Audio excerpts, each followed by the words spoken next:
Paul for last because I was the fortunate, lucky man to have a band called the Chancellors. And I'm going to tell you the story. I've been telling people for 50 years I helped start Paul Williams' musical career. Nobody freaking ever believes me. So I got him here now. Anyhow, what happened was we were doing promo pictures. We were Casey Kasem's house band. And we were doing promo pictures, and we needed a photographer to come down. And Jerry Nikas, our manager, called a guy by the name of Pat Donovan to come down and take the pictures. Pat Donovan brought a helper. And Paul was 23 years old, looked like he was 10. Come in and lit a cigarette and sat down on my couch. And my mom looked at me and she goes, you know, that was a long time ago when you were smoking, huh? Anyhow, long story short, he ended up, we take those pictures, the promo pictures that day, and he made notice that, you know, our equipment was set up in the living room, that he would like to play. We plugged it all in, kind of plugged, you know, did a little audition there, and he started with us that day, and he did come out and used to do a 30-minute set with Tracy would come out front and do Long Tall Texan, and Paul would do some stuff, but we were playing, every gig we played with Casey Kasem, and Casey loved Paul. He was a 30-minute hit everywhere we went. We ended up writing a song, I believe it was Corona Del Mar, that we started called Summertime Love, and on the backside, we needed a song that he wrote very fast in the recording studio, like 15 minutes I think, called I Need You. And we recorded it, and today it is, I don't care how you look at it, it's the very first song Paul wrote, recorded and everything, and it was with the Chancellors right here in Orange County, California.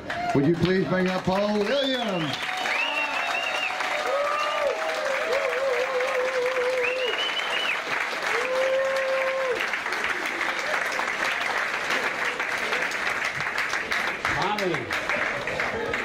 You totally screwed up that story.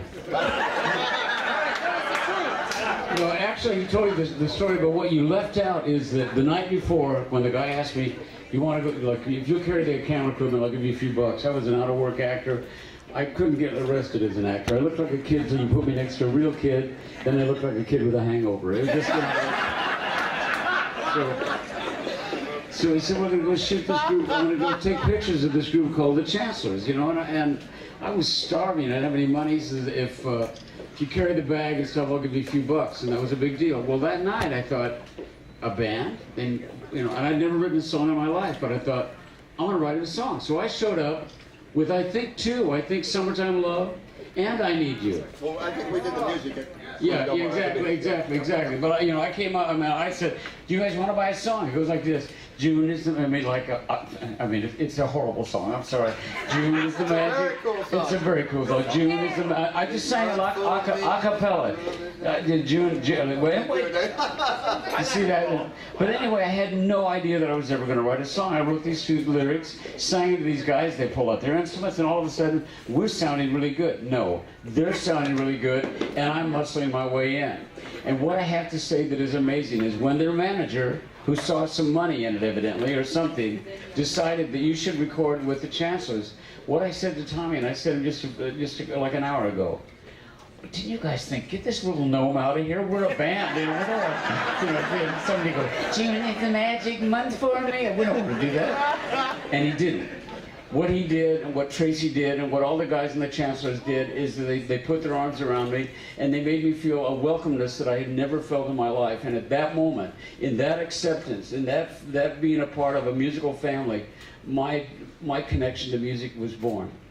And I left after we recorded that. I got an acting job in a movie called The Loved One. I did a couple movies. I forgot about music. But when everything fell apart and I had nothing left, what I turned to for comfort is something that I found in this guy's living room. What I turned to for comfort was writing what was in the center of my chest.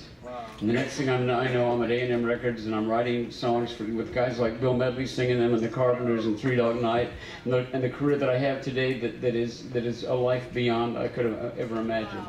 My wife, I moved back to the area because I fell in love with my wife Mariana, who's from Los Alamitos. So her brother is an Orange County musician, leader of the Vandals, Joe Escalante. So at the beginning and the end of the whole deal. But I couldn't be more grateful for the beginning I had, and again, The essence of what I got was an elegance of spirit. What I got was a kindness that I related to music, and the way I was treated by this man, the way I was treated by his whole family, the way I was treated by the Chancellors, gave me something to return home with, no matter where I was in this world. So I'll always be grateful for that. Thank you.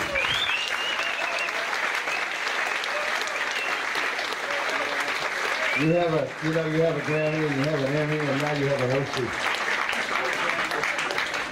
He did, because you all know he did get a Grammy this year with Daft Punk. I mean, what a great career he's had. And by the way, you know, it's like we lost track of him for a few years, and then I heard We've Only Just Begun sang as a bank commercial or something, and I went, that's Paul, you know.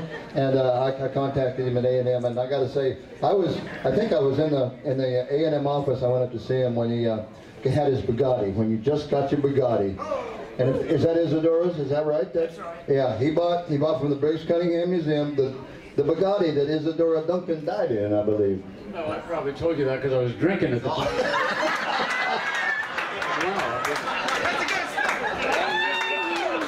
You did tell me.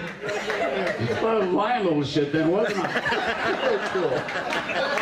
You're not still driving the Citroen with 3 wheels? All right, we're going to do some quick picks. Yeah, the Citroen 2CV, my favorite.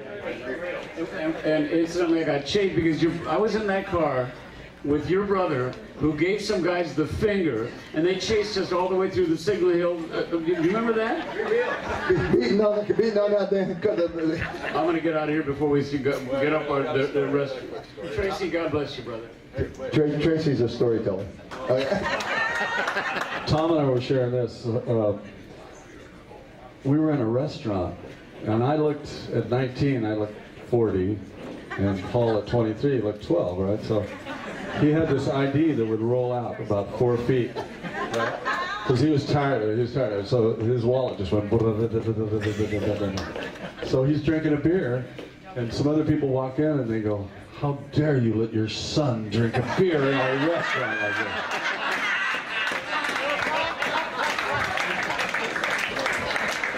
Can we get Paul? Can we get the rest of the Chancellors up here real quick?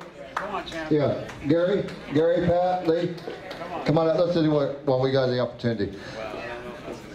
What? Yeah, they're here. Woo! This is going to be history right here. No, we haven't changed. There's Pat. All right, here we all are.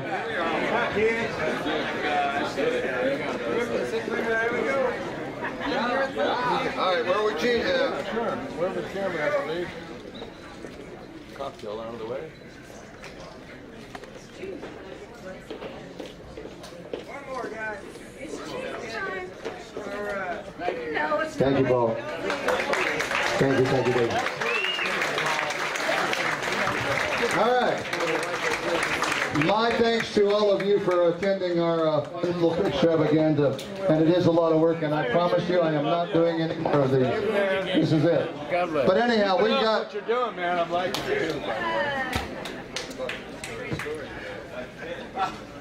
We've got some guys coming up that have been backers of them for a long time. Larry and yeah, where are they all at? We're going to kind of have a little open jam session here, and a lot of them are Righteous Brothers backup people and Paul Williams backup people. And Larry.